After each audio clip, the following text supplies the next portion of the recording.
In the summer of 1944, German pilots soaring over the French countryside saw something that should have spelled disaster for the Allies. Below them, massive columns of American tanks were gathering in the meadows. Thousands of trucks were parked along the tree lines. The air buzzed with the hum of heavy machinery and the crackle of radio operators. For the German High Command, the message was clear.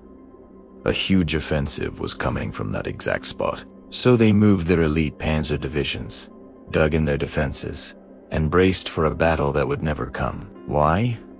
Because those tanks were made of rubber. The trucks were just wood and canvas.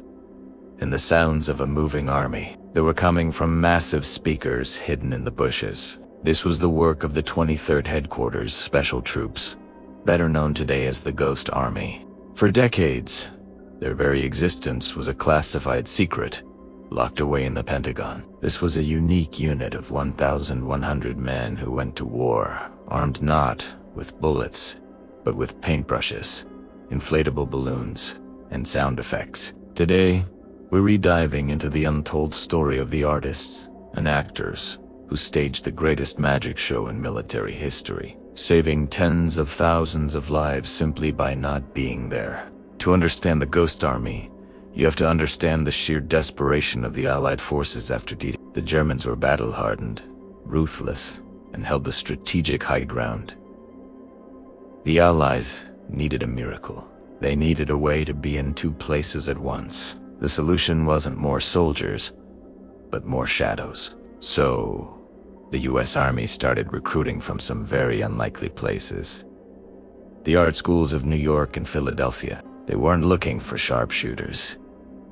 They were looking for set designers, architects, and sound engineers. Among these recruits were men who would become legends in their own right, like fashion designer Bill Blass and painter Ellsworth Kelly.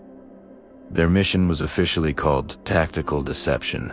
They were tasked with creating a traveling roadshow that could simulate the presence of two entire divisions that, roughly 30,000 men using just a fraction of that number. The first layer of their elaborate deception was visual. The unit was equipped with a fleet of inflatable dummy tanks.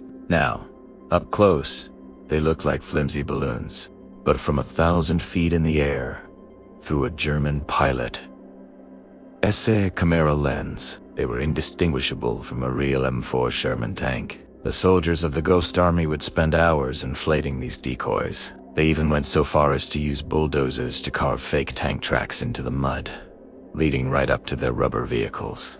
They knew that every detail mattered.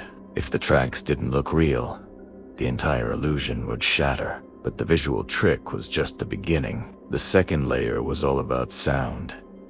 Sonic deception. These speakers could project sound for up to 15 miles. They didn't play music. They played the recorded sounds of an army on the move. Imagine being a German soldier on watch in the dead of night, hearing the unmistakable sound of tanks shifting gears, the metallic clank of bridge-building equipment, and the faint shouting of sergeants. By carefully mixing and playing different sounds at different volumes, the Ghost Army could convince German listeners that an entire armored division was moving through the woods right under their noses. It was a symphony of deception, conducted with wire recordings and amplifiers. The third layer, though, was by far the most dangerous. They called it atmosphere. This is where the actors came in. Members of the Ghost Army would go into local French towns, wearing the patches of other, real military units. They'd sit in cafes and accidentally let slip fake information about troop movements, knowing full well that German spies and local collaborators were listening to every word. They would drive a few empty trucks in circles through a town square over and over again, making it look like a massive convoy was passing through. They even set up fake divisional headquarters, complete with high-ranking officers who were really just actors in costume, putting on the performance of their lives. Perhaps the Ghost Army's most famous and stunning success came during Operation Viersen in March of 1945. The objective was to cross the Rhine River, the last major natural barrier standing between the Allies and the heart of Germany. The Ghost Army was given a critical task: convinced the Germans that the American Ninth Army was planning to cross at a specific point called Viersen. So, they pulled out all the stops. They set up over 600 inflatable tanks and trucks. 4 days, they broadcasted a constant stream of fake radio traffic, mimicking the communications of a real army preparing for a massive assault. All night long, they played the sounds of construction, making it seem like bridges were being built across the river. And the Germans took the bait, hook, line, and sinker. They moved their elite units away from the actual crossing point and concentrated their formidable artillery power on the ghost army at Viersen. When the real US Ninth Army began their crossing miles away, they met almost no resistance. The deception was so perfect that German artillery spent hours shelling rubber tanks in empty fields, while the real American force slipped across the river virtually untouched. It was a flawless victory, one without firing a shot. 4 years after the war, the men of the 23rd couldn't tell anyone what they did. Not their wives, not their children. If you asked them about their service, they'd simply say they painted or worked with sound.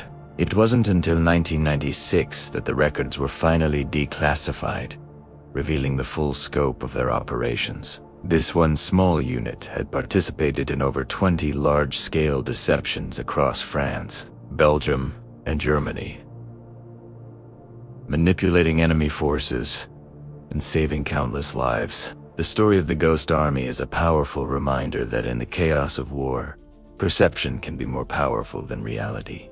These men walked directly into the line of fire with no real armor and no heavy weapons. Their only protection was the enemy's belief that they were staring down a monster that didn't exist. They proved that a well-placed lie can be more effective than 1,000 bombs. Today, the techniques pioneered by the Ghost Army have evolved into modern electronic warfare and cyber deception, but the core principle remains the same.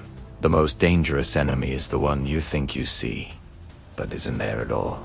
The Ghost Army was a masterpiece of creativity in the face of destruction, a story of how art, in a very real sense, helped win a war.